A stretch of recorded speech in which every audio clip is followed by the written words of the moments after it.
wabarakatuh. Perkenalkan, nama saya Al-Aziz Sofyandi dari Prodi Komunikasi Penyiaran Islam Fakultas Agama Islam Universitas Muhammadiyah Mataram. Video ini ditujukan untuk memenuhi tugas daripada psikologi dakwah. Jadi tema kita pada kesempatan kali ini adalah tentang manusia dalam pandangan psikologi dan faktor-faktor yang mempengaruhi tingkah laku. Jadi tanpa banyak-banyak intro, mending kita langsung ke materi. Manusia dalam pandangan psikologi dan faktor-faktor yang mempengaruhi tingkah laku. Ya, pandangan psikoanalis, ya, homo valens. Ya.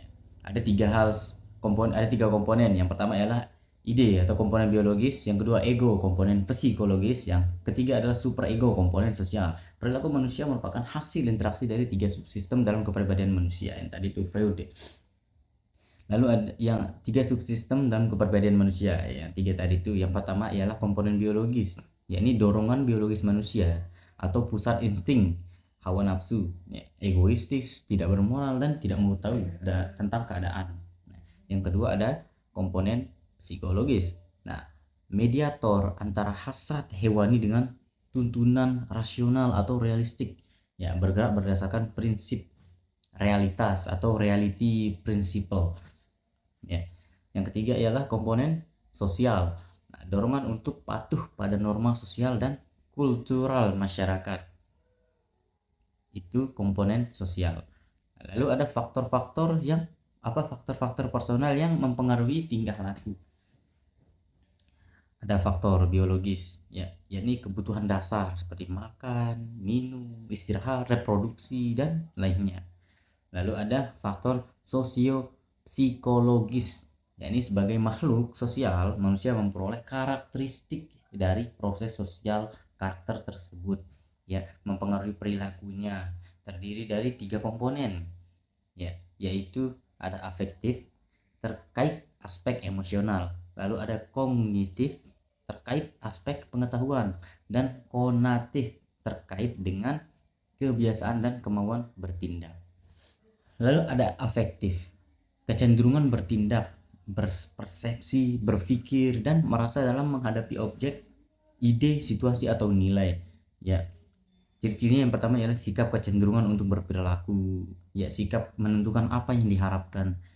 Contohnya itu ya, sikap cenderung menetap, sikap mengandung unsur evaluatif, ya. Lalu sikap timbul dari pengalaman, sikap bisa timbul dari pengalaman.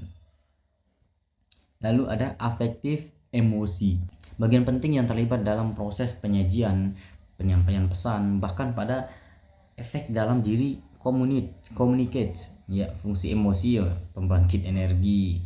Kedua, pembawa informasi. Yang ketiga, pembawa pesan interpersonal, ya. Lalu sumber informasi keberhasilan. Faktor situasional, ya, yang mempengaruhi tingkah laku manusia. Jadi ada juga faktor situasi yang bisa mempengaruhi tingkah laku manusia. Yang pertama ada faktor ekologis, ya, yakni keadaan alam mempengaruhi gaya hidup dan perilaku.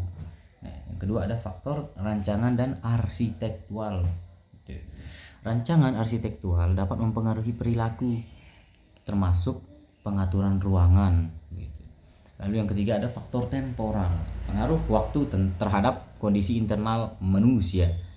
Ya, yang keempat suasana perilaku. Ya, pada setiap suasana terhadap pola-pola hubungan yang mengatur perilaku orang-orang di dalamnya. Misal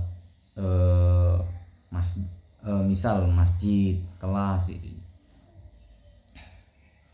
Lalu teknologi. Pengaruh teknologi membentuk perilaku sosial yang sesuai, ya kan. Lalu ada faktor yang keenam ada faktor sosial, ya, sistem peranan yang ditetapkan pada suatu kelompok, gitu. Oke, jadi itu materi yang bisa saya sampaikan pada kesempatan kali ini. Kurang lebihnya saya minta maaf. Jika ada kesalahan saya juga minta maaf.